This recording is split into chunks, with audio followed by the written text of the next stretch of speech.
This was tough for a lot of people. But when we really focused in, when we really crystallized on this, we knew we had to do damage control, and we knew we needed to defeat Hillary Clinton. And you did. And without conservatives voting for Trump, he wouldn't have won. You know, one of his top campaign guys contacted me and said, I don't think we're going to pull this out. I didn't tell you that because I didn't want to dispirit any of you. Now, I don't know how you people put up with it. I really don't. These groupies on TV and radio, like it's fifth grade, vying for whether they were the first to support Donald Trump or not. I was not the first to support Donald Trump. I certainly was not. And I don't know any principled conservative who was.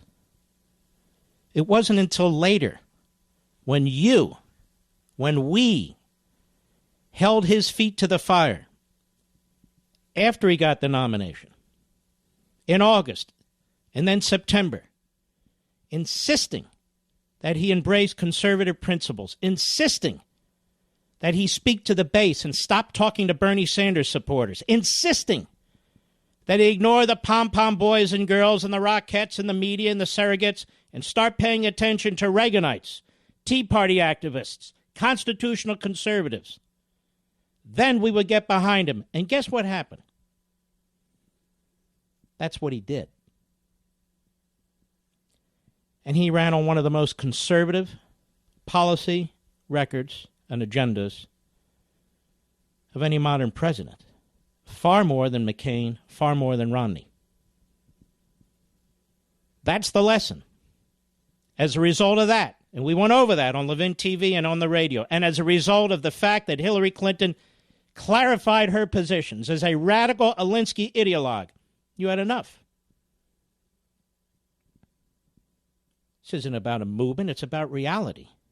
In 2010, we swept the Democrats out of the House and we installed the Republicans to fight Obama, to fight Obamacare, to secure the border, to build up the military. In 2014, they said, give us the Senate, give us Congress. We again went to the ramparts, gave them the Senate, threw out the Democrats. Again, they screwed us. And this time, there's no excuse. 2016, this thing has been developing for years. 2016, the Republican Party controls the House, the Senate, and the all-important executive branch. No more excuses.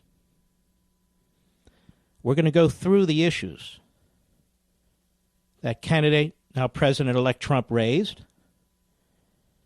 and we're going to insist that on these very, very important conservative issues upon which many of you voted,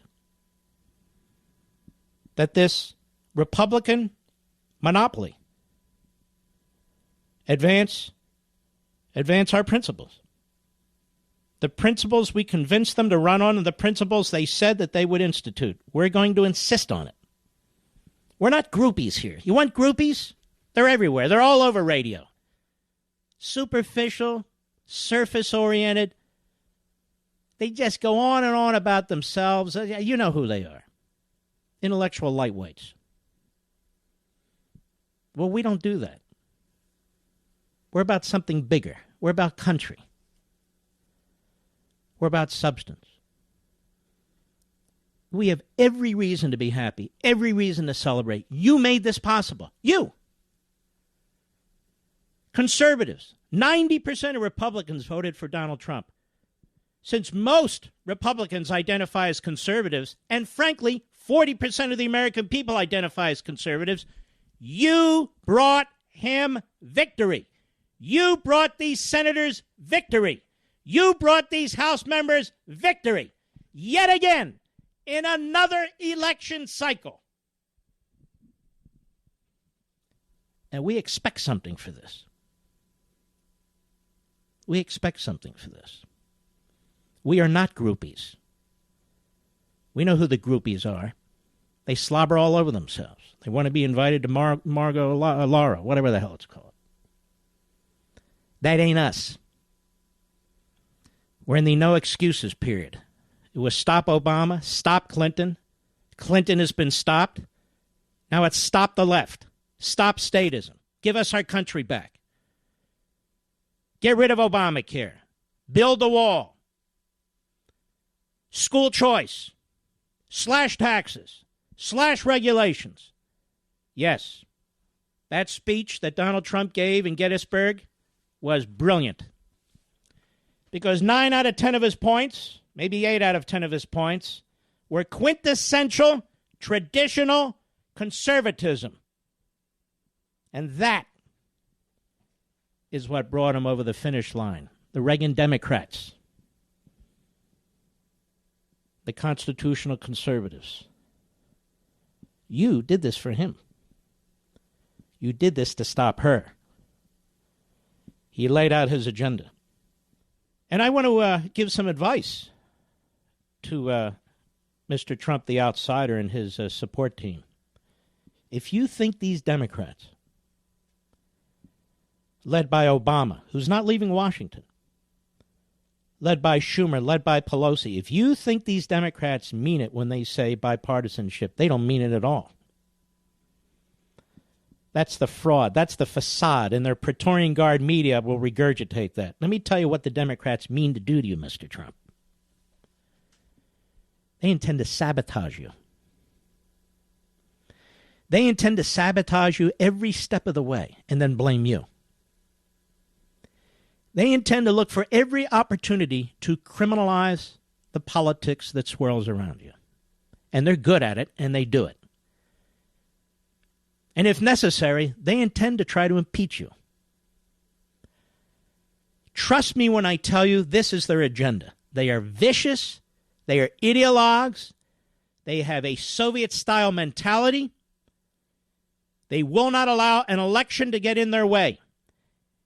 And I would say this to you, Mr. Trump, and your team. Do not surrender your promises to them. Because you will pay a price, all of you. The American people are fed up, and they weren't fed up just in this election cycle. We've been fed up in 2010, fed up in 2014, fed up right now. Now the Republicans control everything. Everything. Now what are they going to do? See, ladies and gentlemen, I'm not a groupie. I don't believe in cults of personality. I leave that to the other TV and radio hosts. They're very good at it. They're very good at it. I am proud that I was not the first to endorse Donald Trump, but that you and I and others put the pressure on this campaign to right itself, to control itself,